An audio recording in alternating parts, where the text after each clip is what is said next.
Bonjour à tous, j'espère que vous allez bien. On va réaliser aujourd'hui un cheesecake au potiron. Pour la base de ce gâteau, on va utiliser des spéculoos qu'on va réduire en miettes, soit en utilisant un robot ou en les plaçant dans un sachet de congélation, on les écrase avec un rouleau à pâtisserie. On ajoute par la suite le beurre qui va lier les miettes, les enrober et rendre le fond imperméable. On va disposer par la suite les miettes au beurre dans un moule à manquer tapissé de papier cuisson et on essaie de les répartir sur toute la surface avant de les tasser fortement.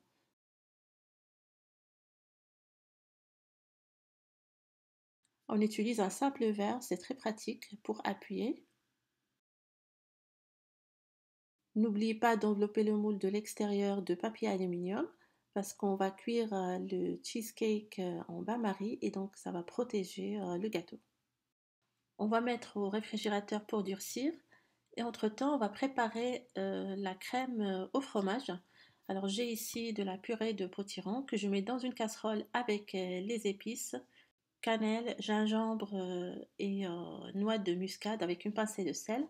J'ai mis également du sucre et on va mettre sur feu moyen. On va laisser s'épaissir en remuant constamment. Le liquide va s'évaporer et on aura une purée plus épaisse. Transvasez-la dans un grand récipient, puis vous laissez refroidir légèrement et on ajoute de la crème épaisse. On mixe le tout avant d'ajouter les œufs. Vous remixez à nouveau, puis vous incorporez le fromage à la crème.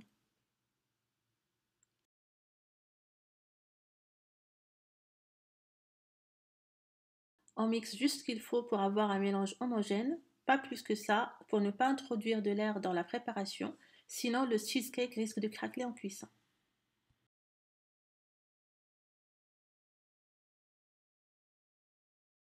Disposez le moule dans un bain-marie avec de l'eau chaude. Vous versez la préparation au fromage sur le fond de spéculoos et on va mettre à cuire à four préchauffé à 170 degrés.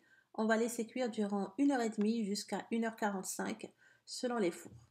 Vérifiez la cuisson en introduisant la lame d'un couteau au centre qui doit ressortir sèche.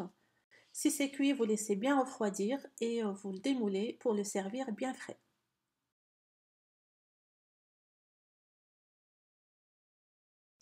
Ce gâteau convient parfaitement à cette période automnale. Le potiron donne de la douceur. On sent le goût léger de la cannelle et de la noix de muscade.